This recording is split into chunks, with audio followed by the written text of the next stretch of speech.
السلام علیکم ورحمۃ اللہ وبرکاتہ۔ آج جرنیل صحابہ میں ہم جس شخصیت کا تذکرہ کریں گے، ہم تذکرہ کریں گے آج قادسیہ کے بطل جلیل ایران کے فاتح کا۔ ہم بات کریں گے آج مدائن میں اپنی عقل و فراست کے جھنڈے گاڑنے والے کا۔ ہم بات کریں گے آج عراق کے ہر دل عزیز گورنر کا۔ ہم بات کریں گے آج دریائے دجلہ میں بے خطر گھوڑے دوڑانے والے کا۔ ہم بات کریں گے آج ایران میں پوجی جانے والی آگ کو ہمیشہ کے لیے بجھا دینے والے کا۔ ہم بات کریں گے آج کوفہ شہر کو آباد کرنے والے کا۔ ہم بات کریں گے آج مدینہ منورہ سے بے حد محبت کرنے والے کا۔ ہم بات کریں گے آج شاہ امم رسول معظم سلطان مدینہ صلی اللہ علیہ وسلم کی زبان مبارک سے جنت کی بشارت پانے والے کا۔ ہم بات کریں گے آج جس کو رسول اللہ صلی اللہ علیہ وسلم نے کہا، تیر چلاؤ میرے ماں باپ تم پر قربان ہو۔ ہم بات کریں گے آج اس شخصیت کا جس کو رسول اللہ صلی اللہ علیہ وسلم نے مستجاب الدعوات کہا۔ ہم بات کریں گے آج جس نے اپنی ماں کو کہا، اگر تیری سو جانے بھی ہوں اور اگر وہ نکل جائے تو میں پھر بھی اپنے پرانے دین کے اوپر یعنی عالم کفر کے اوپر دوبارہ نہیں جاؤں گا۔ تو وہ شخصیت ہیں اسلام کی ہر دل عزیز شخصیت، عظیم جرنیل اور ہر دل عزیز حکمران سعد بن ابی وقاص رضی اللہ تعالی عنہ۔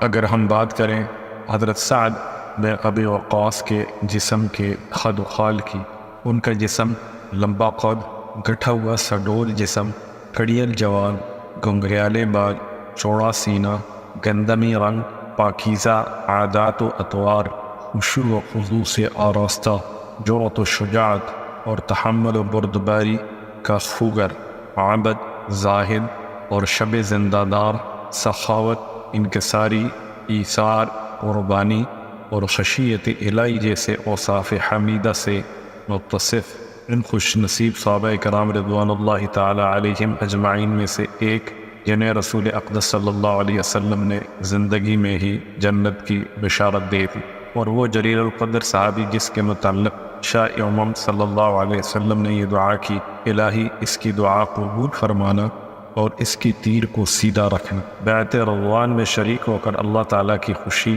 حاصل کرتے ہوئے قرآن حکیم میں اپنا نام درج کرانے والا قسمت کا دھنی، غزوہ بدر میں شرکت کا اعزاز حاصل کرنے والا نڈر سپاہی، غزوہ احد میں دشمن پر تیروں کی بوچھاڑ کرنے والا تجربہ کار تیر انداز، جس سے خوش ہو کر شاہ امم صلی اللہ علیہ وسلم نے ارشاد فرمایا، سعد تیر چلاؤ، اس پر میرے ماں باپ قربان ہوں۔ حضرت سعد بن ابی وقاص 17 سال کی عمر میں مسلمان ہوئے، دار ارقم میں تربیت حاصل کی، شعب ابی طالب میں رسول اقدس صلی اللہ علیہ وسلم کے ساتھ مصائب و مشکلات کو خندہ پیشانی سے جھیلا، پوری زندگی ایک عظیم جرنیل کی حیثیت سے میدان جنگ میں کارہائی نمایاں سر انجام دیتے رہے۔ ان کی زندگی کا ایک ایک لمحہ عام مسلمانوں کے لیے بالعموم اور فوجی جوانوں کے لیے بالخصوص مشعل راہ ہے۔ سرزمین عراق کے مشہور و معروف مقام پرجسر، جس پر لشکر اسلام کا عراقی فوج سے آمنا سامنا ہوا، عراقی لشکر جرار خان ٹھوک کا میدان میں اترا ہوا تھا۔ گونسان کا رن پڑا دشمن کی طرف سے حملہ اس قدر زوردار اور تیز تھا کہ ایک ہی دن میں 4000 مجاہد شہید ہو گئے۔ امیر المؤمنین حضرت عمر بن الخطاب رضی اللہ عنہ یہ اندوہناک خبر سن کر بہت افسردہ ہوئے، اور انہوں نے خود میدان کارزار میں پہنچ کر لشکر اسلام کی قیادت سنبھالنے کا پختہ ارادہ کر لیا، اور دارالخلافہ مدینہ منورہ میں حضرت علی رضی اللہ عنہ کو مسند خلافت پر جلوہ افروز ہونے کا حکم صادر فرمایا۔ چند مجاہدین کو ساتھ لیا اور سوئے عراق چل دیے۔ ابھی مدینہ منورہ سے تھوڑے ہی فاصلے پر پہنچے تھے کہ حضرت عبد الرحمن بن عوف کو پتہ چلا امیر المؤمنین راحت سفر باندھ کر چل دیے ہیں۔ یہ صورتحال دیکھ کر بہت گھبرائے، انہیں اپنے اس ارادے سے روکنے کے لیے پیچھے دوڑے۔ حضرت عمر بن خطاب ابھی تھوڑی دور گئے تھے، ان کا راستہ روکا اور عرض کیا، امیر المؤمنین آپ اپنے فیصلے پر نظر ثانی کریں، ان حالات میں آپ کا مرکز اسلام مدینہ منورہ میں رہنا بہت ضروری ہے۔ میری رائے میں بہتر یہ ہے لشکر اسلام کی قیادت کسی تجربہ کار اور نڈر جرنیل کے سپرد کی جائے۔ اس وقت مسلمان نازک ترین حالات سے دوچار ہے، امت مسلمہ کو آپ کی بہت ضرورت ہے۔ میدان کارزار میں اترنے والے اور اپنے جنگی حکمت عملی سے دشمن کا منہ موڑنے والے جوان مرد، شیر دل، ماہر مجاہدین موجود ہیں۔ یہ درد بھری باتیں سن کر حضرت عمر رضی اللہ عنہ رک کے حضرت علی رضی اللہ عنہ اور چند دوسرے صحابہ کرام رضوان اللہ تعالی علیہم اجمعین کو مشورہ کے لیے بلایا۔ متفقہ طور پر یہ طے پایا کہ امیر المؤمنین کو واپس مدینہ جانا چاہیے اور عراق میں برسر پیکار لشکر اسلام کی قیادت کے لیے کسی تجربہ کار اور ماہر حرب و ضرب کا انتخاب عمل میں لانا چاہیے۔ آپ صحابہ کرام رضوان اللہ تعالی علیہم اجمعین کے اجتماعی فیصلے کا احترام کرتے ہوئے واپس مدینہ تشریف لائے اور صحابہ کرام رضوان اللہ تعالی علیہم اجمعین کو مشاورت کے لیے اکٹھا کیا اور ان سے پوچھا کہ وہ کون سا مرد میدان ہے جسے اس خطرناک مہم کو سر کرنے کے لیے لشکر اسلام کا قائد بنا کر بھیجا جائے۔ صحابہ کرام سر جوڑ کر سوچنے لگے۔ حضرت عبد الرحمن بن عوف نے سر اٹھایا اور پکار کر کہا، وہ مجھے مل گیا جس کی ہمیں تلاش ہے۔ امیر المؤمنین حضرت فاروق اعظم رضی اللہ عنہ نے پوچھا، وہ کون ہے؟ حضرت عبد الرحمن بن عوف نے فرمایا، شیر دل جوان سعد بن ابی وقاص۔ صحابہ کرام رضوان اللہ تعالی علیہم اجمعین اس انتخاب پر خوش ہوئے اور بھرپور تائید کی۔ امیر المؤمنین نے حضرت سعد بن ابی وقاص کو لشکر اسلام کا قائد بنا کر عراق روانہ کر دیا۔ یہ عظیم جرنیل ایک روز اپنے چند ساتھیوں کے ہمراہ شاہ امام سلطان مدینہ صلی اللہ علیہ وسلم کی خدمت اقدس میں حاضر ہوا۔ آپ نے اسے خوش آمدید کہتے ہوئے محبت بھرے انداز میں حاضرین سے کہا، یہ میرا ماموں ہے، اس جیسا کسی کا ماموں ہو تو دکھائے۔ حضرت سعد بن ابی وقاص رشتے میں رسول اقدس صلی اللہ علیہ وسلم کی والدہ ماجدہ سیدہ آمنہ کے عمزاد بھائی تھے۔ آپ عالم شباب میں اسلام قبول کرنے کے بعد پہلے تربیتی مرکز دارالارقم میں رسول اقدس صلی اللہ علیہ وسلم سے فیضیاب ہوتے ہوئے ان خوش نصیب جلیل قدر صحابہ کرام رضوان اللہ تعالی علیہم اجمعین میں شامل ہونے کی سعادت حاصل کی، جنہوں نے پہلے ہی مرحلے پر دعوت اسلام کو قبول کیا۔ جن مقدس ہستیوں نے سیدنا صدیق اکبر کی تبلیغ سے متاثر ہو کر اسلام قبول کرتے ہوئے رسول اکرم صلی اللہ علیہ وسلم کے دست مبارک پر بیعت کی، وہ حضرت عثمان بن عفان، حضرت زبیر بن عوام، حضرت عبد الرحمن بن عوف، حضرت طلحہ بن عبداللہ اور حضرت سعد بن ابی وقاص ہیں۔ حضرت سعد کفار کے شر سے بچنے کی خاطر عام طور پر مکہ مکرمہ کے گرد و رواح میں ویران و سنسان جگہوں پر چھپ کر عبادت کیا کرتے تھے۔ ایک دفعہ کا واقعہ ہے، آپ چند ساتھیوں کے ہمراہ ایک خفیہ جگہ میں مصروف عبادت تھے۔ قریش مکہ کے چند شرارتی نوجوان اس طرف آ نکلے۔ انہوں نے حضرت سعد اور ان کے ساتھیوں کو مصروف عبادت دیکھا تو کھلکھلا کے ہنس دیے اور توہین آمیز مذاق کرنے لگے۔ حضرت سعد یہ منظر دیکھ کر کبیرہ خاطر ہوئے اور غصے میں آ کر قریب پڑی کی ہڈی اٹھا کر پورے زور سے انہیں دے ماری، جو تیر کی طرح سیدھی ان کے ایک ساتھی کے سر پر جا لگی، جس سے خون کا فوارہ پھوٹ پڑا اور وہ سب خوفزدہ ہو کر ایک دوسرے سے ٹکراتے گرتے گراتے سر پر پاؤں رکھ کر بھاگ گئے۔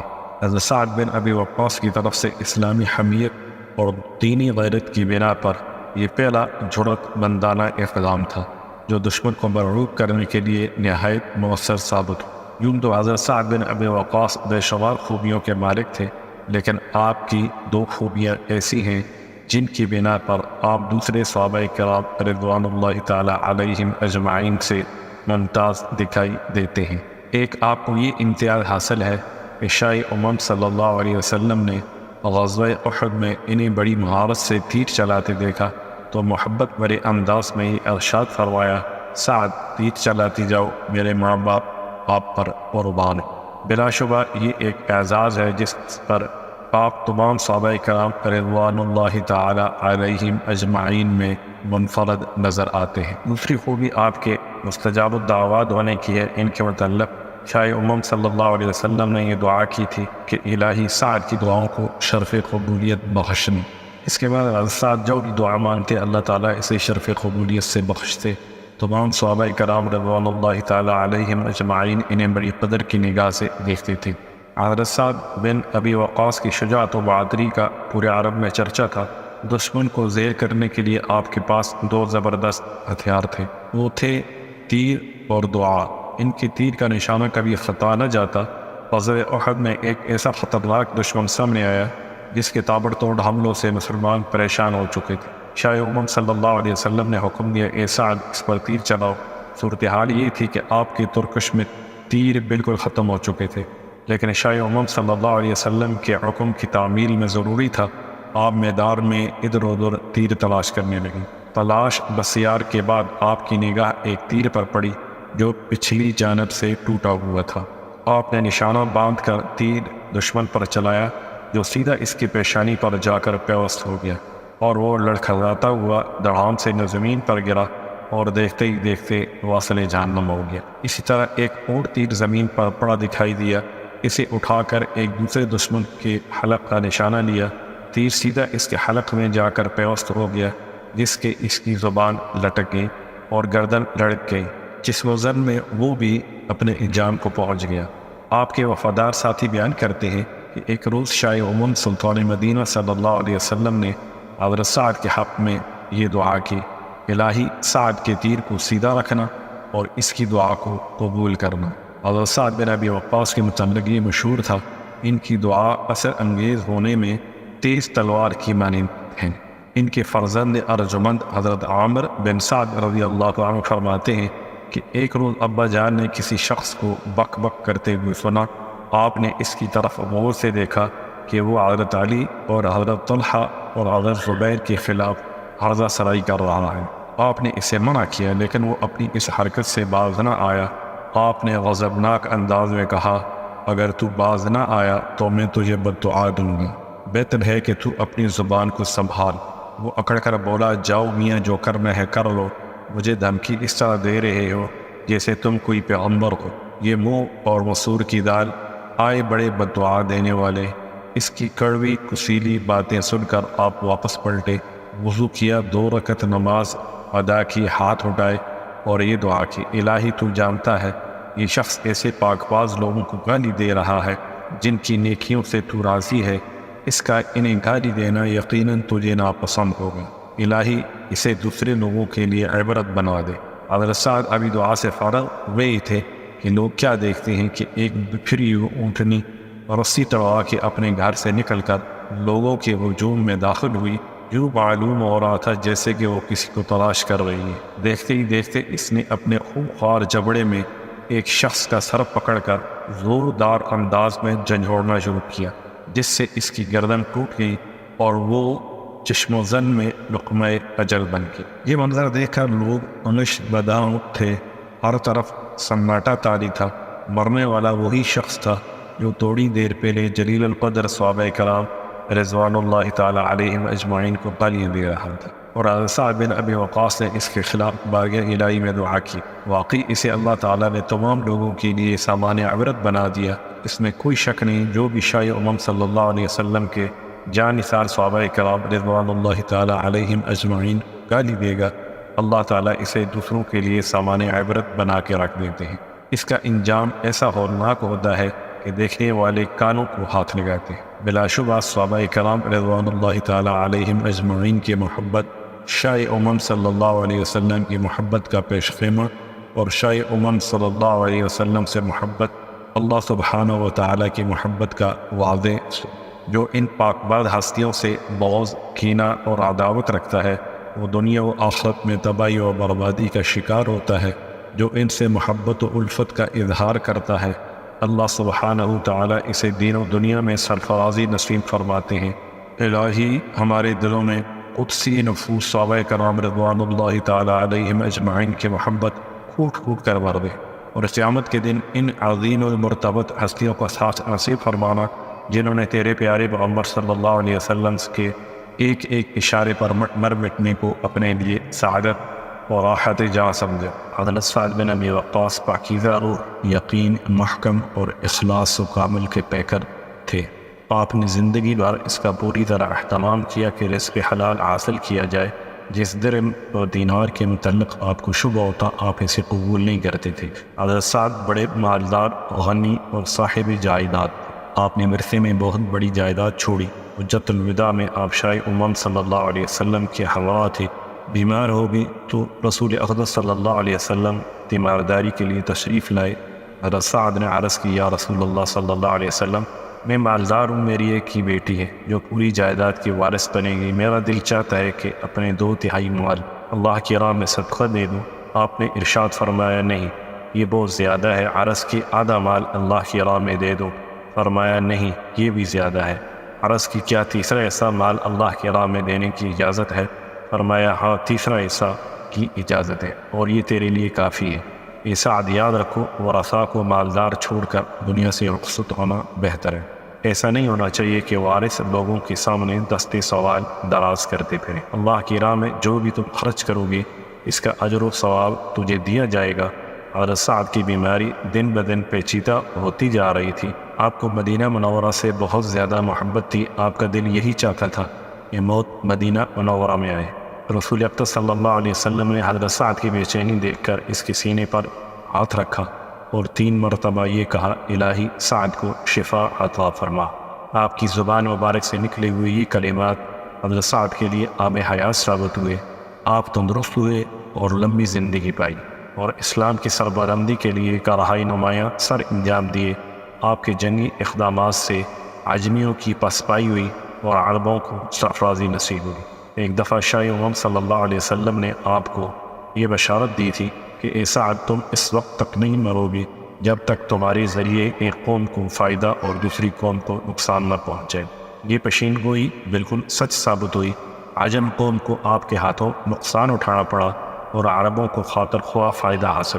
صحتیاب ہونے کے بعد آپ نے اور شادیاں بھی کی، جن سے کثیر اولاد ہوئی، اور آپ کے تقریباً 34 لڑکے لڑکیاں تھے۔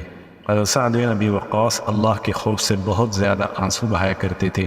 جب آپ شاہ امم صلی اللہ علیہ وسلم کو وعظ کرتے ہوئے سنتے تو آپ کی آنکھوں میں بے ساختہ آنسو بھر جاتے۔ آنسوؤں کی ایسی برسات لگتی کہ دامن تر ہو جاتا۔ ایک روز رسول اقدس صلی اللہ علیہ وسلم صحابہ کرام رضوان اللہ تعالی علیہم اجمعین کے درمیان جلوہ افروز تھے۔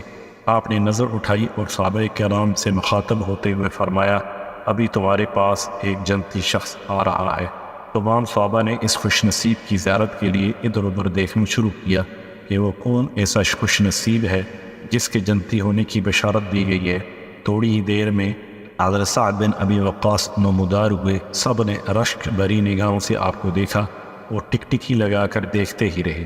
حضرت سعد مستجاب الدعوات، پاکیزہ زبان اور پاکیزہ روح رکھنے کے علاوہ میدان کارزار کے شاہ سوار بھی تھے۔ غزوہ بدر، غزوہ احد اور دیگر غزوات میں انہوں نے شجاعت، بہادری، ثابت قدمی اور جواں مردی کے ایسے حیرت انگیز کارنامے سر انجام دیے جو تاریخ اسلام میں سنہرے باب کی حیثیت رکھتے ہیں۔ حضرت سعد بن ابی وقاص کی پختہ ایمانی اور راست گوئی سے امیر المؤمنین حضرت عمر بن خطاب بہت زیادہ متاثر تھے۔ آپ کو وہ ایمان افروز واقعہ کبھی نہیں بھولتا جب حضرت سعد نوعمری میں مسلمان ہوئے تو ان کی والدہ بہت زیادہ غم کیا۔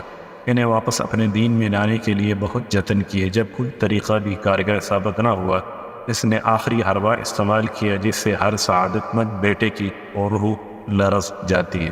ماں نے کھانا پینا چھوڑ دیا اور یہ اعلان کر دیا، میں اس وقت تک کچھ بھی نہیں کھاؤں پیوں گی جب تک میرا بیٹا اپنے آبائی دین کی طرف نہیں لوٹ آئے گا، خواہ اس میں میری جان جاتی رہے۔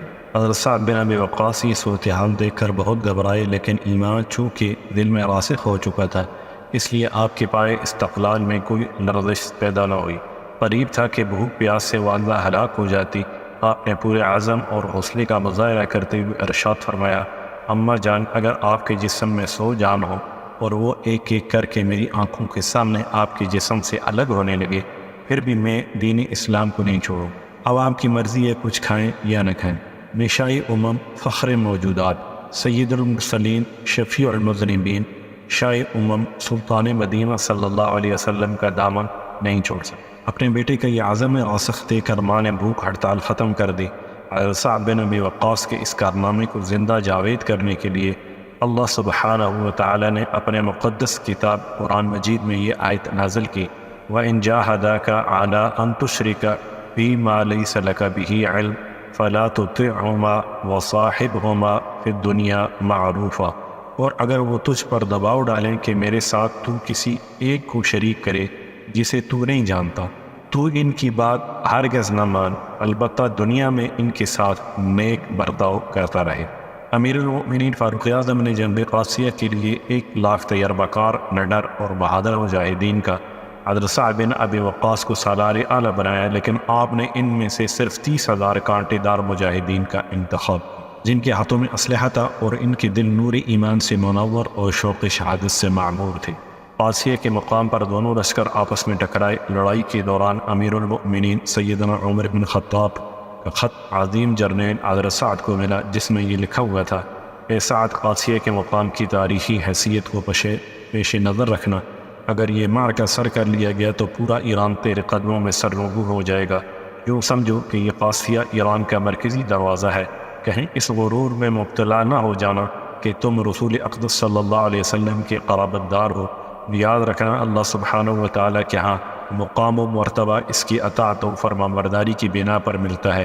اللہ سب لوگوں کا رب ہے اور وہ تمام اس کے بندے ہیں۔ تم ہمیشہ شاہ امم سلطان مدینہ صلی اللہ علیہ وسلم کے اس مشن کو پیش نظر رکھو جو وہ ہمیں سپرد کر کے اس دنیا سے رخصت ہوئے ہیں۔ خط کے آخر میں یہ تحریر تھا: مجھے تمام حالات سے آگاہ رکھنا، تم اسے اس میدان میں اترو گے، کہاں پڑاؤ ہوگا، تمہارا دشمن اس وقت کتنے فاصلے پر ہے، تمہاری طرف سے پل پل کی خبر مجھے اس طرح ملنی چاہیے جیسے تمہیں میں اپنی آنکھوں سے دیکھ رہا ہوں۔ اچھا، اللہ نگہبان۔ عظیم جرنیل حضرت سعد بن ابی وقاص نے بھی اسلامی لشکر کی قیادت کا حق ادا کرتے ہوئے مرکز کو تمام تر تفصیلات سے آگاہ رکھا، یہاں تک کہ آپ نے امیر المؤمنین کو ہر مجاہد کے متعلق الگ الگ تفصیل اور معلومات فراہم کی، اور یہ بھی بتایا مجاہدین کو انفرادی اور اجتماعی طور پر کس طرح فرائض سونپے گئے ہیں۔ ادھر ایران نے بھی اپنی فوج اور عوام کو اتنی بڑی تعداد میں قادسیہ کے مقام پر جمع کر دیا کہ اس سے پہلے ایران کی تاریخ میں کوئی ایسی مثال نہیں ملتی۔ قادسیہ کے مقام پر دونوں فوجیں آمنے سامنے خم ٹھونک کر آئیں۔ مقابلے میں ایران کا خطرناک جرنیل رستم اپنی فوج کی قیادت کر رہا تھا۔ حضرت سعد نے امیر المؤمنین کو خط لکھا کہ ایرانی جرنیل پوری طرح کیل کانٹے سے لیس ہو کر ہمارے مقابلے میں آ چکا ہے، اس کے لشکر میں دیے ہوئے کل ہاتھی بھی دکھائی دے رہے ہیں۔ فوج کے شانہ بشانہ ایرانی عوام کی اکثریت میدان میں اتر چکی ہے، مقابلہ بڑا سخت دکھائی دیتا ہے۔ اس نازک صورتحال میں کس طرح آگے بڑھا جائے، آپ کے حکم کا بڑی شدت سے منتظر ہوں۔ امیر المؤمنین نے جوابی خط لکھا جس میں یہ تحریر کیا: آپ گھبرائیں نہیں، ایرانیوں کو میدان میں آنے دیں، یاد رکھو تم تمام تر طاقت اللہ کے قبضہ میں ہے، یکسو ہو کر اللہ سے مدد مانگو، ہر دم اسی پر بھروسہ رکھ کرو۔ دوسرا کام یہ کرو، اپنے لشکر میں سے چوٹی کے بہادر، تجربہ کار، زیرک اور فصیح البیان مجاہدین کا ایک وفد تشکیل دے کر شاہ ایران کی طرف بھیجو، وہ جا کر اسے دین کی طرف دعوت دے۔ وفد کے ساتھ شاہ ایران جس طرح پیش آئے اس کی تفصیلات سے مجھے آگاہ کرو، ہر روز تازہ ترین صورتحال کے متعلق مجھے لکھا کرے، ضروری تاکید ہے۔ اچھا، اللہ آپ کا حامی و ناصر ہو۔ عظیم جرنیل حضرت سعد بن ابی وقاص نے امیر المؤمنین کے حکم کی تعمیل کرتے ہوئے چند بہادر، نڈر، معاملہ فہم، پنچایتی امور کے ماہر، بلیغ اللسان، فصیح البیان اور باروب و باکمال افراد پر مشتمل ایک وفد تشکیل دے کر شاہ ایران کی طرف روانہ کیا۔ وفد قلندرانہ انداز میں بے خوف و خطر شاہ ایران کے دربار میں پہنچا۔ گلیمی فقیری میں انداز خسروانہ دیکھ کر دربار میں تھرتھراہٹ پیدا ہوگی۔ امیر وفد نے شاہ ایران کو یہ پیغام دیا: اللہ تعالیٰ نے ہمیں اس لیے منتخب کیا ہے کہ ہم اس کی مخلوق کو بت پرستی کی دلدل سے نکال کر توحید کے چشمہ صافی کی طرف لے آئیں، دنیا کو جہالت کی تاریکی سے نکال کر علم کی روشنی کے حوالے کر دیں، عوام الناس کو ظالم و جابر حکمران کے چنگل سے نکال کر اسلام کے عدل و انصاف سے فیضیاب ہونے کے مواقع فراہم کریں۔ جو ہماری دعوت کو قبول کرے گا ہم اسے کچھ نہیں کہیں، اور نہ ہی اس کا علاقہ ہم اپنے قبضے میں لیں گے، بلکہ وہاں کا انتظام و انتظام انہی کے سپرد کر کے ہم واپس لوٹ جائیں گے۔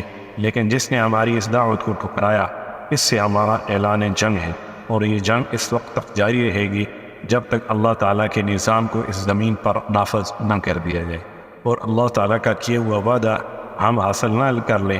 شاہ ایران نے بڑے تعجب سے پوچھا: اللہ تعالیٰ نے تم سے کیا وعدہ کر رکھا ہے؟ امیر وفد نے شاہانہ انداز میں جواب دیا، ہمارے شہداء کے لیے جنت اور زندہ بچ جانے والوں کے لیے سربلندی و سرفرازی۔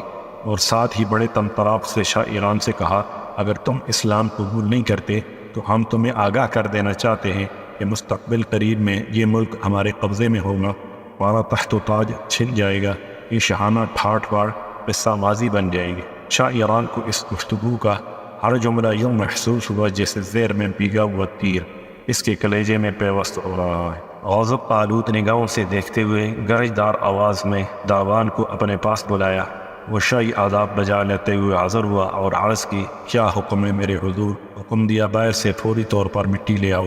حکم کی تعمیل کرتے ہوئے مٹی خدمت میں پیش کی گئی۔ اس نے توہین آمیز انداز میں مٹی وفد پر اچھال دی۔ حضرت عمرو بن معدی کرب نے آگے بڑھ کر چادر پھیلا دی اور وہ مٹی اس میں آ گری اور وہ اسے چادر میں لپیٹ کر وفد کے ہمراہ دربار سے نکل آئے اور عظیم جرنیل حضرت سعد بن ابی وقاص کے سامنے مٹی سے اٹی ہوئی چادر رکھتے ہوئے فرمایا، جناب علی فتح مبارک ہو، شاہ ایران نے اپنی زمین کی مٹی ہماری جھولی میں ڈال دی ہے۔ وفد نے حضرت سعد بن ابی وقاص کو صورتحال سے آگاہ کرتے ہوئے کہا، لڑائی ناگزیر ہے، لاتوں کے بھوت باتوں سے نہیں مانا کرتے، اب فیصلہ میدان جنگ میں ہو۔ یہ جرأت مندانہ باتیں سن کر حضرت سعد بن ابی وقاص کی آنکھوں میں آنسو بہائے، فرمانے لگے، کاش یہ لڑائی کچھ عرصہ پہلے شروع ہو جاتی یا کچھ دن مزید تاخیر سے شروع ہو۔ صورتحال یہ تھی کہ جب وفد نے لڑائی کے ناگزیر ہونے کی اطلاع دی، اس وقت حضرت سعد رضی اللہ عنہ کا جسم تھوڑے پھنسیوں سے بھرا ہوا تھا۔ عرق النساء کا مرض بھی لاحق تھا، چلنا پھرنا اور اٹھنا بیٹھنا دشوار ہو چکا تھا، گھوڑے پر سوار ہونا تو ممکن ہی نہ تھا۔ اسی کشمکش میں مبتلا تھے کہ کیا کیا جائے۔ اچانک ان کے ذہن میں یہ بات آئی کہ نہیں، مجھے ایسا نہیں سوچنا چاہیے کیونکہ رسول اقدس صلی اللہ علیہ وسلم نے لفظ کاش استعمال کرنے سے مسلمانوں کو منع کر دیا ہے۔ ذہن میں یہ خیال آتے ہی پورے جوش و جذبے سے اٹھے اور لشکر سے ولولہ انگیز انداز میں خطاب کرتے ہوئے یہ آیت پڑھی، وَلَقَدْ كَتَبْنَا فِي الزَّبُورِ مِن بَعْدِ الذِّكْرِ أَنَّ الْأَرْضَ يَرِثُهَا عِبَادِيَ الصَّالِحُونَ۔ خطاب سے فارغ ہوتے ہی لشکر کو ظہر کی نماز پڑھائی، فوجیں آراستہ ہوئی، مشہور شعراء اور ہر دل عزیز خطیب گھور افشانی کرنے لگے۔ ان کے اثر انگیز کلام سے لشکر میں ارتعاش پیدا ہونے لگا۔ مشہور خطیب وزیر اسدی نے کہا، اے عظیم جرنیل سعد بن ابی وقاص کے ساتھیوں، اپنی تلواروں کو قلعہ بناؤ اور دشمن کے مقابلے میں شیر بن جاؤ، نگاہیں نیچی رکھو، تلواریں جب کت ہو جائیں تو تیر آزماؤ، یاد رکھو جہاں تیرا تیر اپنا راستہ بنا لیتا ہے وہاں تلوار بے بس دکھائی دیتی۔ میدان جنگ میں ہر طرف جوش و جذبے کے ولولہ انگیز مناظر دکھائی دے رہے تھے۔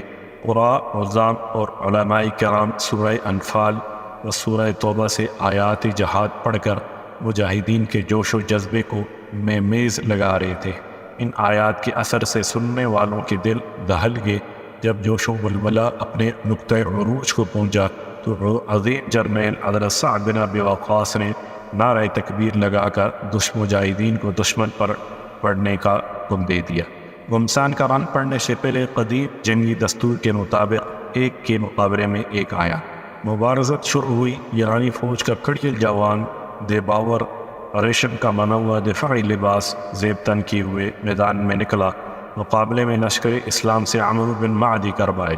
دشمن نے طاق کر تیر مارا لیکن یہ ترا دے گئے اور بچ نکلے۔ آپ بڑی تیزی سے گھوڑا دوڑاتے ہوئے اس کی طرف آگے بڑھے۔ چشم زنگ میں اس کے پہلو میں پہنچ کر تلوار کا ایسا زوردار وار کیا، اس کی گردن کٹ کر دور جا گری۔ اس کے بعد مبارزت کے اصول کو پیش نظر رکھتے ہوئے کئی نوجوان آمنے سامنے آئے اور اپنی طاقت کا بھرپور مظاہرہ کیا۔ پھر گھمسان کا رن پڑا۔ ایرانی فوج ہاتھیوں کو میدان میں لے آئی۔ اسے بالائے ناگہانی کو دیکھ کر مجاہدین کے گھوڑے خوفزدہ ہو کر بتکنے لگے۔ قدیم جرنیل حضرت سعد بالا خانے پر بیٹھے یہ المناک منظر دیکھ رہے تھے۔ جب انہیں یہ خطرہ محسوس ہوا کہ اگر صورتحال یہ رہی تو ہمارے لیے نہایت نقصان دہ ثابت ہوگی، تو انہوں نے بحیثیت جرنیل ہدایات جاری کرتے ہوئے قبیلہ اسد کے جوان کو اپنے جوہر دکھلانے کا حکم دیا۔ قبیلہ اسد کے عظیم سردار جناب طلیحہ نے اپنے قبیلے کے نوجوانوں کو جوش دلاتے ہوئے کہا، جوانوں آگے بڑھو، تمہاری عظمت کا اعتراف کرتے ہوئے جرنیل سعد بن ابی وقاص نے تمہیں پکارا ہے۔ آج تمہارے جنگی تجربے اور بہادری کا امتحان ہے۔ اسلام کی سربلندی کی خاطر کٹ مرنے اور دشمن کے چھکے چھڑانے کے لیے تیار ہو جاؤ۔ آگے بڑھو، پہاڑ نما ہاتھیوں سے ٹکراؤ، تمہاری ٹھوکر سے تو پہاڑ بھی دو نیم ہو جایا کرتے ہیں۔ قبیلہ بنو اسد کے جوان جذبہ جہاد سے سرشار ہو کر نیزے ہاتھ میں لیے خطرناک ہاتھیوں پر پڑ پڑے۔ ان کی جواں مردی و پامردی کے آگے دے ہوئے کل ہاتھی نہ ٹھہر سکے۔ پہلے تو تیروں کی بوچھاڑ سے ہاتھی سواروں کو نشانہ بنایا، وہ یوں گرنے لگے جیسے پکا ہوا پھل درخت سے گرتا ہے۔ بعض نوجوانوں نے تلوار کے وار سے بعض ہاتھیوں کے سونگ کاٹ ڈالے، جس سے تمام ہاتھی بد حواس ہو کر اپنے ہی لشکر کو رونتے ہوئے پچھلے قدموں سرپٹ دوڑے۔ لڑائی کے پہلے دن میدان مجاہدین کے ہاتھوں میں رہا، کچھ مجاہدین شہید۔ جائے قادسیہ کا یہ پہلا معرکہ دشمن پر رعب و دبدبہ قائم کرنے کا باعث بنا۔ دوسرے دن آفتاب طلوع ہوا، شہداء کے لاشیں دفنائے گئے، زخمیوں کی مرہم پٹی کا اہتمام کیا گیا، مجاہدین کو صف بندی کا حکم دیا گیا۔ لڑائی ابھی شروع نہیں ہوئی تھی کہ حضرت ابو عبیدہ بن جراح کی طرف سے بھیجی گئی کمک ہاشم بن عتبہ کی قیادت میں میدان جنگ میں پہنچ گئی۔ قعقاع بن عمرو اور اول دستے کے کمانڈر تھے۔ پہلے دونوں طرف سے ایک ایک جوان مقابلے میں نکلا۔ اسلامی لشکر کے تجربہ کار کمانڈر قعقاع بن عمرو نے ایرانی فوج کے کمانڈر بہمن کو تیغ تیغ کیا۔ ایرانی فوج کا مشہور بہادر آوان بن قطیہ کے ہاتھوں مارا گیا۔ ایرانی فوج کے بہترین شاہ سوار تیغ ہوئے۔ لڑائی جب اپنے پورے شباب پر تھی، دونوں طرف سے حملہ پورے زور پر تھا۔ حضرت قعقاع نے دشمن کے گھوڑوں کو خوفزدہ کرنے کے لیے ٹھوں پر کالے رنگ کا برقع ڈال کر میدان میں چھوڑ دیے۔ گھوڑے یہ خوفناک منظر دیکھ کر سواروں کے قابو میں نہ رہے، ہر طرف چیخ و پکار تھی، میدانی کارزار گرم تھا۔ عرب کا مشہور شاعر اور نڈر شاہ سوار ابو محجن پابند سلاسل تھا، حوالات کے دریچے سے لڑائی کا مشاہدہ کر رہا تھا۔ جی چاہتا تھا میدان میں جا کر اپنی بہادری کے جوہر دکھلائے، لیکن بے بس تھا۔ جرنیل سعد بن ابی وقاص کی بیوی سے التجا کی، مجھے اس شرط پر چھوڑ دیا جائے کہ اگر میں زندہ بچ نکلا تو میں واپس آ کر اپنے پاؤں میں بیڑیاں ڈال لوں۔ پہلے تو جرنیل کی بیوی سلمہ نے آزادی دینے سے انکار کر دیا، لیکن جب اس کا اصرار بڑھا اور درد بھرے لہجے میں یہ شعر پڑھنے لگا، میرے لیے اتنا ہی غم کافی ہے کہ شاہ سوار نیزہ بازی کر رہے ہیں اور مجھے پابند سلاسل کر کے چھوڑ دیا گیا ہے اور میری تنابیں کس دی گئی ہیں۔ جب کھڑا ہوتا ہوں تو زنجیر اٹھنے نہیں دیتی اور مجھ پر یہ دروازے اس طرح بند کر دیے گئے ہیں کہ آواز دینے والا گم ہو جاتا ہے، یعنی اس کی ہر صدا بصرہ ثابت ہوتی ہے۔ یہ اشعار اس درد بھری آواز میں کہے کہ سلمہ آپ دیدہ ہو گئی، آگے بڑھی، اپنے ہاتھ سے زنجیر کاٹی اور لڑائی کے لیے آزاد کر دیا۔ وہ استقبل میں کھڑے جرنیل سعد بن ابی وقاص کے گھوڑے پر سوار ہوا اور اپنی بہادری کے جوہر دکھلاتا ہوا دشمن کی صفوں کو چیرتا ہوا دائیں ونگ سے بائیں ونگ تک جا پہنچا۔ پھر ایسا زوردار حملہ کیا کہ دشمن فوج کے سپاہی گاجر مولی کی طرح کٹ کر تیزی سے گھرنے لگے۔ عظیم جرنیل حضرت سعد بن ابی وقاص یہ منظر دیکھ کر حیران ہوئے اور پہلو میں بیٹھی ہوئی بیوی سے کہا، یہ انداز تو مجھے ابو محجن کا لگتا ہے، لیکن وہ تو پابند سلاسل ہے۔ بیوی نے کہا، وہی ہے جس نے اس کی لجاجت کی بنا پر اپنے ہاتھ سے بیڑیاں اس شرط پر کاٹ دیں کہ اگر میدان جنگ سے زندہ سلامت واپس آ گیا تو پھر بیڑیاں پہن لے گا۔ فرمانے لگے، بخدا میں ایسے بہادر کو کبھی قید و بند میں نہیں رکھ سکتا اور اسے مستقل طور پر آزاد کر دیا۔ لڑائی کے دوسرے دن بھی مجاہدین دشمن پر غالب رہے، لیکن لڑائی فیصلہ کن ثابت نہ ہوئی۔ تیسرا روز شروع ہوا، لڑائی تھمنے کا نام نہ لیتی تھی۔ شاہ ایران برابر میدان جنگ میں تازہ دم فوج بھیج رہا تھا۔ تجربہ کار کمانڈر قعقاع بن عمرو رضی اللہ عنہ نے تیسرے روز کے لیے ایک نئی تدبیر اختیار کی کہ بہت سے شاہ سواروں کو حکم دیا کہ رات کی تاریکی میں ملک شام کی جانب کوچ کرے، کسی مناسب فاصلے پر جا کر رک جائیں اور پھر وہاں سے صبح صادق ہوتے ہی 100 سواروں کے دستے اپنے گھوڑے سر پٹ دوڑاتے ہوئے میدان کی طرف آئیں۔ تھوڑے تھوڑے وقفے کے بعد جب یکے بعد دیگرے نعرہ تکبیر لگاتے ہوئے مجاہدین کے دستے میدان جنگ میں آنے لگے تو ایرانی فوج پر دہشت طاری ہو گئی۔ اس نے سمجھا کہ تازہ دم فوج شام کی طرف سے آ گئی ہے۔ لیکن شاہ ایران اور اس کا بہادر اور نامور جرنیل رستم کسی طرح بھی شکست تسلیم کرنے کے لیے تیار نہ تھے۔ میدان میں مسلسل ڈٹے رہے۔ اس تیسرے روز ہاتھیوں کی حفاظت کے لیے دائیں بائیں فوج تعینات تھی، لیکن عمرو بن معد نے اپنے ساتھیوں کو اطلاع دیتے ہوئے دیو وکل ہاتھی پر حملہ کرنے کی جرأت کا مظاہرہ کیا۔ ہر چند کے خود بھی زخمی ہوئے، لیکن ہاتھی کا سونڈ کاٹنے میں کامیاب ہو گئے، جس سے ہاتھی الٹے پاؤں بھاگے جو اپنی فوج کو روندنے لگے، لیکن مقابلہ میں ایرانی فوج اتنی زیادہ تھی کہ اسے مکمل پسپا کرنے کے آثار بظاہر دکھائی نہ دے رہے تھے۔ حضرت قعقاع رضی اللہ عنہ نے چند بہادر شاہ سواروں کا ایک دستہ ترتیب دیا اور خود اس کی قیادت کرتے ہوئے ایرانی فوج کی جرنیل رستم کی طرف پیش قدمی کی۔ وہ تخت پر بیٹھا ایرانی فوج کو لڑا رہا تھا۔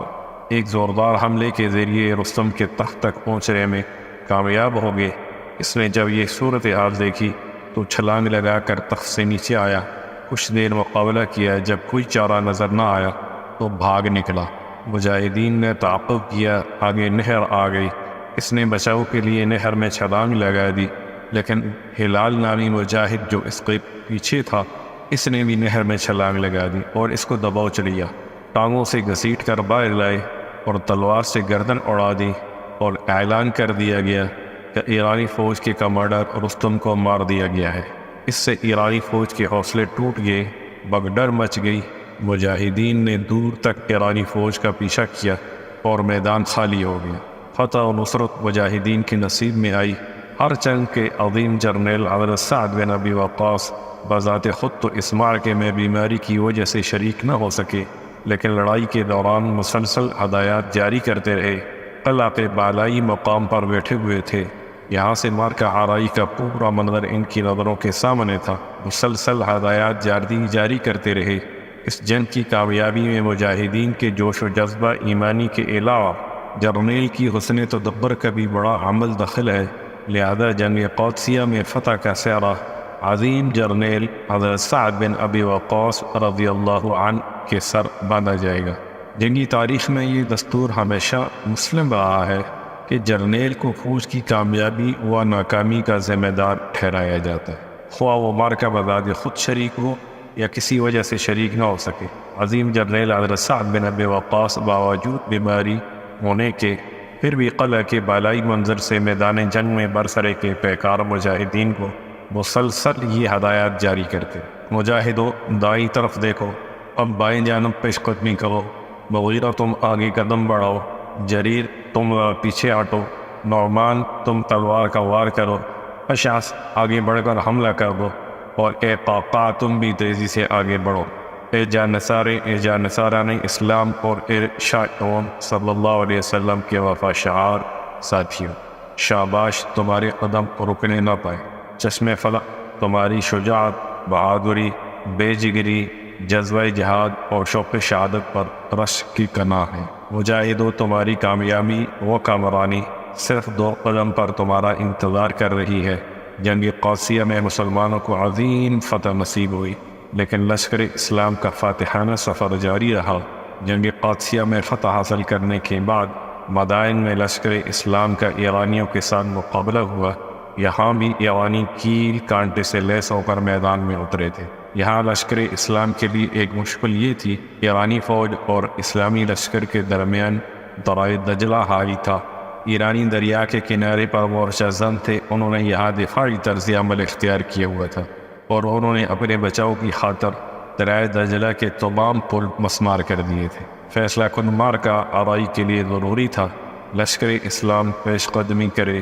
عظیم جرنیل حضرت سعد بن ابی وقاص کے لیے ایک بڑا ہی پیچیدہ مسئلہ تھا کہ دریا کو کس طرح عبور کیا جائے، جبکہ یہ خطرہ بھی پیش نظر تھا دریا کو عبور کرتے ہوئے کنارے پر پہنچنے سے پہلے ہی کہیں دشمن فوج ہم پر حملہ آور نہ ہو جائے۔ اس صورت میں اس کا پلہ بھاری ہوگا، جبکہ لشکر اسلام ابھی دریا میں ہوگا۔ کافی غور و خوض کے بعد انہوں نے 2 لشکر ترتیب دیے۔ ایک لشکر کو پہلے دریا عبور کرنے کا حکم دیا اور اس کا سالار حضرت عاصم بن عمرو کو مقرر کیا، اور دوسرا لشکر کچھ فاصلہ رکھتے ہوئے دریا عبور کرے، اور اس کی قیادت کا فریضہ حضرت قعقاع بن عمرو رضی اللہ عنہ کے سپرد کیا گیا۔ اس ترتیب میں حکمت عملی کا پہلو یہ تھا کہ جب پہلا لشکر کنارے تک پہنچے گا دشمن فوج اس کے مقابلے میں الجھ جائے گی، اور اس طرح دوسرا لشکر اس قابل ہوگا کہ دریا عبور کرتے ہی دشمن پر کاری ضرب لگائے۔ یہ جنگی سکیم اس قدر کامیاب رہی کہ دیکھنے والے حیران رہ گئے، اور جنگی تاریخ مرتب کرنے والے عظیم جرنیل اور سعد بن ابی وقاص کو داد دیے بغیر نہ رہ سکے۔ اسلامی جرنیل نے اللہ پر کامل بھروسہ کرتے ہوئے اپنے گھوڑے کو دریا میں اتار دیا۔ زبان پر حسبنا اللہ و نعم الوکیل کا ورد جاری تھا۔ مجاہدین اپنے گھوڑے سمیت بے خطر دریائے دجلہ کے گہرے پانیوں میں اتر چکے تھے۔ چشم فلک نے دیکھا مجاہد آپس میں یوں باتیں کرتے جا رہے ہیں جیسے وہ خشک میدان میں چلے جا رہے ہیں۔ حضرت سلمان فارسی رضی اللہ عنہ بھی اس لشکر میں شامل تھے۔ انہوں نے اس موقع پر ایسے ایمان افروز کلمات کہے جو تاریخ کے اوراق میں سنہری حروف سے لکھے جانے کے قابل ہیں۔ انہوں نے فرمایا، اسلام ایک کامل اور آفاقی دین ہے۔ اللہ کی قسم، اسلام کے ماننے والوں کے سامنے دریا بھی اس طرح ہیج ہیں جس طرح صحرا۔ مجھے قسم ہے اس ذات کی جس قبر میں میری جان ہے، آج جتنے مجاہد دریا کے پانی میں داخل ہوئے ہیں اتنے ہی سلامتی سے باہر نکل آئیں گے۔ دریا کا گہرا پانی ان کا کچھ بھی بگاڑ نہیں سکے گا۔ تاریخ شاہد ہے، دریا عبور کرتے ہوئے کسی بھی مجاہد کی ایک رسی تک بھی ضائع نہیں ہوئی۔ ہاں، ایک مجاہد کے ہاتھ سے پیالہ گر گیا تھا۔ اس نے اپنے ساتھیوں سے کہا، پیالہ تلاش کرنے میں میری مدد کرو۔ اتنے میں وہ کیا دیکھتے ہیں کہ پانی کی ایک لہر میں پیالہ تیرتا ہوا ان کی طرف آ رہا ہے، جسے بڑی آسانی سے پکڑ لیا گیا۔ سبحان اللہ اللہ۔ اس واقعے سے متاثر ہو کر علامہ اقبال نے کہا تھا، دشت تو دشت دریا بھی نہ چھوڑے ہم نے، بحر ظلمات میں دوڑا دیے گھوڑے ہم نے۔ یہ ہیبت ناک منظر دیکھ کر ایرانی یہ پکارتے ہوئے بھاگ گئے، دیو آگے یہ ہمیں ہڑپ کر جائیں گے، لیکن ایرانی فوج کا جرنیل ثابت قدم رہا۔ چند ایرانی فوجیوں نے اس کا ساتھ دیا، لیکن پھر ہی حملے میں ان سب کا صفایا کر دیا گیا اور مرکزی شہر مدائن پہنچ کر شاہی محلات پر قبضہ کر لیا گیا۔ شاہی ایران یزدگر پہلے ہی محلات چھوڑ کر بھاگ چکا تھا۔ وہاں سے حاصل ہونے والا تمام مال غنیمت مدینہ منورہ روانہ کر دیا گیا۔ عظیم جرنیل سعد بن ابی وقاص لشکر اسلام کی قیادت کرتے ہوئے جب مدائن شہر میں فاتحانہ انداز میں داخل ہوئے تو وہاں ہر طرف سناٹا کا عالم دیکھ کر زبان پر یہ کلام الہی جاری ہوا، کم ترکو من جنات و عیون و زروع و مقام کریم و نعمت کانوا فیہا فاکہین کذالک و اورثناها قوما آخرین۔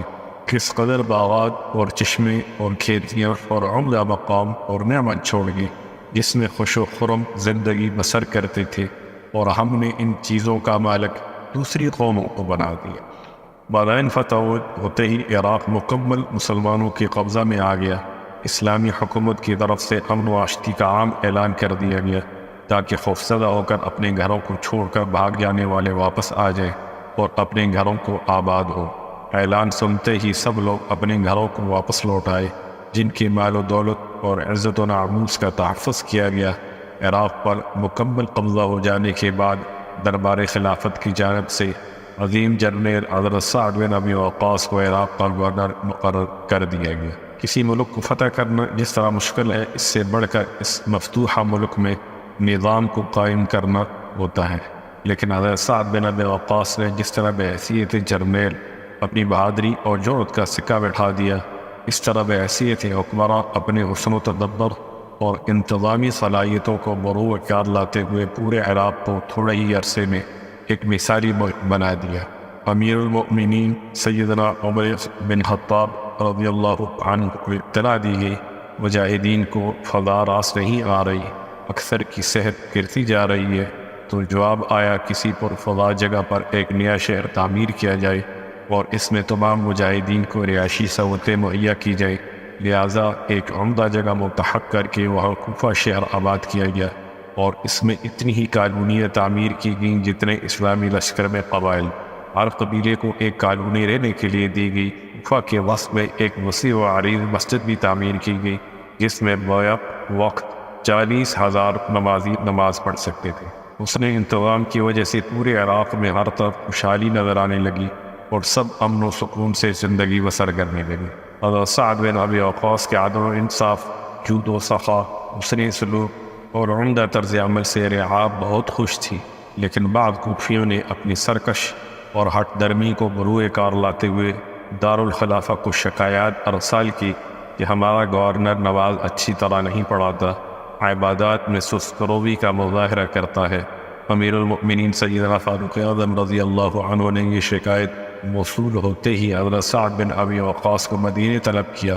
آپ تشریف لے گئے۔ امیر المؤمنین نے کوفیوں کی شکایت کا تذکرہ کیا تو آپ بے اختیار ہنس پڑے اور فرمایا، اللہ کی قسم میں انہیں اسی طرح نماز پڑھاتا ہوں جس طرح شاہ امم رسول معظم صلی اللہ علیہ وسلم ہمیں نماز پڑھایا کرتے۔ میں پہلی 2 رکعت قدر لمبی کرتا ہوں اور دوسری 2 رکعت مختصر۔ تسلی ہو جانے کے بعد امیر المؤمنین نے ان نے عراق واپس جانے کو حکم دیا، لیکن حضرت سعد بن ابی وقاص نے مسکراتے ہوئے ارشاد فرمایا، آپ مجھے اس قوم کی طرف بھیج رہے ہیں جس کا میرے متعلق یہ گمان ہے کہ میں نماز اچھی طرح نہیں پڑھاتا۔ اب میں اپنی بقیہ زندگی مدینہ طیبہ میں ہی گزارنا چاہتا ہوں، آپ مہربانی فرما کر کسی اور کو یہ فریضہ سونپ دے۔ لہذا امیر المؤمنین نے قائم مقام گورنر کو عراق کا مستقل گورنر نامزد کر دیا۔ 23 ہجری میں امیر المؤمنین سیدنا فاروق اعظم رضی اللہ عنہ پر ایک مجوسی غلام نے نماز کی حالت میں قاتلانہ حملہ کیا، جس سے آپ جانبر نہ ہو سکے۔ نزع کے عالم میں آپ کی توجہ اس طرف مبذول کرائی گئی کہ اپنے بعد کسی مناسب شخصیت کو خلیفہ نامزد کر دیں۔ آپ نے کسی خاص فرد کو خلیفہ نامزد تو نہ کیا، البتہ 6 جلیل القدر صحابہ کرام رضوان اللہ تعالی علیہم اجمعین کا ایک بورڈ تشکیل دے دیا اور وصیت فرمائی کہ ان میں سے جو پسند آئے اسے خلیفہ بنا لینا۔ ان 6 عظیم المرتبت ہستیوں میں حضرت سعد بن ابی وقاص کا نام بھی تھا۔ امیر المؤمنین نے یہ بھی ارشاد فرمایا، اگر مجھے خلیفہ نامزد کرنے کا اختیار ہوتا تو سعد بن ابی وقاص کو خلیفہ نامزد کرتا۔ یہ امت کا مسلمہ کا حق ہے، جسے وہ پسند کرے اسے خلیفہ منتخب کرے۔ آپ نے یہ بھی وصیت کی کہ اگر سعد کو خلیفہ منتخب کر لیا جائے تو بہتر، ورنہ جو بھی خلیفہ منتخب ہو وہ اس کی خدمات سے ضرور فائدہ اٹھائے۔ فاروق اعظم اللہ کو پیارے ہوں گے، انہیں لحد میں اتار دینے کے بعد کثرت رائے کی بنا پر سیدنا عثمان بن عفان رضی اللہ عنہ کو خلیفہ منتخب کیا گیا۔ انہوں نے مسند خلافت پر جلوہ افروز ہونے کے بعد عراق کا گورنر بننے کے لیے حضرت سعد بن ابی وقاص کو آمادہ کر لیا۔ آپ نے گورنر کی حیثیت سے عراق پہنچ کر دوبارہ حکومت کا قلمدان سنبھالا۔ 3 سال یہ خدمت سر انجام دینے کے بعد حضرت عبداللہ بن مسعود وزیر خزانہ سے اختلافات کی بنا پر اس عہدہ سے دستبردار ہو کر دوبارہ سوئے مدینہ رحلت سفر باندھ گئے۔ مدینہ طیبہ سے 10 میل کے فاصلے پر مقام عقیق پر انہوں نے اپنے لیے ایک محل تعمیر کرا لیا تھا، جس میں گوشہ نشینی کی زندگی بسر کرنے لگے۔ جنگ جمل اور جنگ صفین کے دل خراش حادثے میں حضرت سعد بن ابی وقاص بالکل الگ تھلگ رہے۔ انہوں نے اپنے اہل خانہ کو یہ تلقین کر رکھی تھی کہ مجھے مسلمانوں کی اس دائمی چپلش اور مار کا آرائی کا کوئی واقعہ بھی نہ سنایا جائے۔ مجھے سن کر دلی دکھ ہوتا ہے کہ مسلمانوں کی تلواریں اپنے ہی بھائیوں کی گردنیں اڑا رہی ہیں۔ دوسری طرف قابل احترام ساتھی ہیں، میں کسی کے خلاف تلوار اٹھانے کا تصور بھی نہیں کر سکتا۔ 54 ہجری کو جب آپ کی عمر 80 برس کی ہوئی، مقام عقیق پر واقع اپنے محل میں گوشہ نشینی کی زندگی بسر کر رہے تھے، یہ موت کا پیغام آ گیا۔ آپ کے فرزند ارجمند زندگی کے آخری لمحات کی روایات بیان کرتے ہوئے فرماتے ہیں، ابا جان کا سر میری گود میں تھا، آنکھیں تاڑے لگی ہوئی تھی، میں یہ منظر دیکھ کر رونے لگا۔ آپ نے فرمایا، بیٹا کیوں روتے ہو؟ مطمئن رہو، یقیناً اللہ مجھے عذاب میں مبتلا نہیں کرے گا، میں انشاءاللہ جنت میں جاؤں گا، کیونکہ اپنے جنتی ہونے کی بشارت میں نے خود رسول اقدس صلی اللہ علیہ وسلم کی زبان سے سنی ہے۔ پھر آپ نے الماری کی طرف اشارہ کیا، اسے کھولا گیا، اس میں ایک پرانی چادر پڑی ہوئی تھی، اسے نکالا گیا۔ آپ نے فرمایا، غزوہ بدر میں یہ چادر میرے زیب تن تھی، میں نے اسے بہت سنبھال کر رکھا، مجھے اس کا کفن پہنایا جائے، وہ سیدھا ہے تو کوئی بات نہیں، میری خواہش ہے یہ بابرکت اور تاریخی چادر میرے ساتھ قبر میں جائے۔ یہ کہا اور پاکیزہ روح قفصر عنصری سے پرواز کر گئی۔ مجاہدین صحابہ کرام رضوان اللہ تعالیٰ علیہم اجمعین میں یہ سب سے آخر میں اللہ کو پیارے ہوئے اور جنت البقیع میں دفن ہوئے۔ یہ اللہ سے راضی، اللہ ان پر راضی۔ اے قادسیہ کے بطل جلیل، اے ایران کے فاتح، اے مدائن میں اپنی عقل و فراست کے جھنڈے گاڑنے والے، اے عراق کے عرض العزیز گورنر، اے دریائے دجلہ میں بے خطر گھوڑے دوڑانے والے، اے ایران میں پوجی جانے والی آگ و ہمیشہ کے لیے بجھا دینے والے، اے کوفہ شہر کو آباد کرنے والے، اے مدینہ منورہ سے بے حد محبت کرنے والے، اے شاہی امم رسول معظم سلطان مدینہ صلی اللہ علیہ وسلم کی زبان مبارک سے جنت کی بشارت پانے والے، عظیم جرنیل اور عرض العزیز حکمران سعد بن ابی وقاص، الوداع الوداع۔ سدا بہار جنت میں خوش رہو، شاداب رہو، جنت کی پرکیف فضاؤں میں سدا پھولوں کی طرح مسکراتے رہو، جنت کی بہاروں سے دل بہلاتے رہو۔ السلام علیکم ورحمۃ اللہ وبرکاتہ۔